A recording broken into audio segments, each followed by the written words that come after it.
तो hello guys, आज हम लोग समझेंगे डीमन स्लेयर के नए सीजन हाशिरा ट्रेनिंग आर्क के 5वें एपिसोड को। पर अगर आप लोगों ने उससे पहले सब्सक्राइब नहीं किया है तो कर लो जल्दी से। हम देखते हैं कि मित्सुरी ज्यादा कुछ नहीं करवा रही होती है, सब लोग बस स्ट्रेचिंग कर रहे होते हैं, ज्यादा कुछ नहीं। फिर तांजिरो ओबेनाई के पास चले जाता है अपनी अगली ट्रेनिंग के लिए। ओबेनाई फिर तांजिरो को ट्रेनिंग रूम में ले जाता है। तांजिरो फिर देखता है कि ट्रेनिंग रूम में ओबेनाई ने बहुत सारे स्लेयर्स को बांधा हुआ है। ओबेनाई कहता है कि तुमको इनको बिना हर्ट किए ट्रेनिंग करनी पड़ेगी। तांजिरो बहुत शॉक हो जाता है। फिर ओबेनाई कहता है कि स्लेयर्स के बीच में बने टारगेट्स में अटैक करना है तुम्हें। फिर वो कहता है कि स्लेयर्स के बीच में बने टारगेट्स में मारना है। ओबेनाई करके बताता है और उसका निशाना इतना सही था, इतनी स्पीड में भी। तांजिरो की बारी आती है, लेकिन सब लोग बहुत डरे हुए होते हैं कि तांजिरो कहीं उन पर ही हमला ना कर दे। तांजिरो फिर धीरे धीरे सारे टारगेट्स को हिट करने लगता है, जो देख ओबेनाई बहुत गुस्सा हो जाता है और फिर कहता है कि तुम मुझ पे अटैक करो। पहले के कुछ अटैक्स तो तांजिरो सही से नहीं कर पाता। फिर अगले दिन ट्रेनिंग में तांजिरो ऐसा इमेजिन करता है कि वो दोनों जंगल में है, वो दोनों यानी वो और ओबेनाई, और सिर्फ ओबेनाई पर ही फोकस करता है। फिर तांजिरो का एक अटैक फाइनली ओबेनाई पर लगता है और उसका कपड़ा थोड़ा सा फट जाता है। फिर वहीं पे तांजिरो की ट्रेनिंग खत्म हो जाती है। तांजिरो अपनी अगली ट्रेनिंग के लिए जा ही रहा होता है, तभी उसको रास्ते में अचानक से जेनित्सु दिख जाता है, जिसे देख तांजिरो डर जाता है। जेनित्सु रोते हुए तांजिरो से कहता है कि सानेमी से बचा लो मुझे।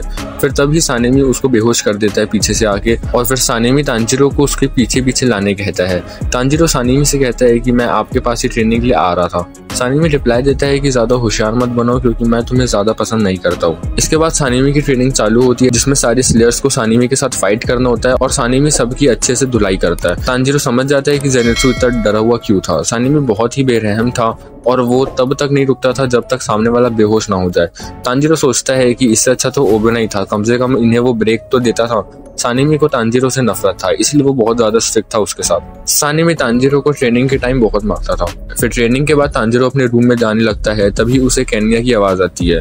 वो देखता है कि केन्या अपने बड़े भाई यानी सानेमी से बात करने की कोशिश कर रहा था, पर सानेमी कहता है कि मुझे परेशान करना बंद करो, मेरा कोई बड़ा भाई नहीं है, अगर तुम यहाँ से नहीं गए तो मैं तुम्हें मार दूंगा। सानेमी बहुत इंसल्ट करता है उसकी कि उसे तो ब्रीदिंग टेक्निक भी नहीं आती। उसके बाद सानेमी केन्या पर हमला करने ही वाला होता है, तभी तांजिरो उसे बचा लेता है। वो दोनों दीवार तोड़कर बाहर चले जाते हैं। सानेमी कहता है कि मैं केन्या को इतना घायल कर दूंगा कि वो कभी रिकवरी ना हो पाए। फिर सानेमी और तांजिरो बहुत लड़ते हैं, तभी जेनित्सु केन्या को लेकर यहाँ से भागने लगता है। आखिर में बाकी स्लेयर्स आके उन दोनों को अलग करते हैं और तांजिरो को सानेमी से मिलने के लिए मना कर दिया जाता है। उसको बहुत डांट भी पड़ती है। फिर यहाँ ट्रेनिंग रद्द कर दी जाती है।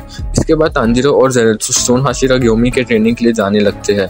तभी पास में उनको एक झरना दिखता है, जिसके नीचे इनोसुके और बाकी स्लेयर्स खड़े हुए थे और मेडिटेशन कर रहे थे। फिर पीछे से स्टोन हाशिरा ग्योमी को दिखाया जाता है। उसने अपने कंधे पर बड़े बड़े पेड़ के ब्लॉक्स रखे हुए थे और उसके चारों तरफ आग लगी हुई थी, जो देख के तांजिरो और जेनित्सु शॉक हो जाते हैं और एपिसोड यहीं पे खत्म होता है।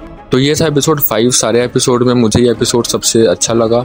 आपको कैसा लगा कमेंट्स में जरूर बताना। अब मिलते हैं अगली वीडियो में किसी नए टॉपिक के साथ, तब तक के लिए बाय बाय।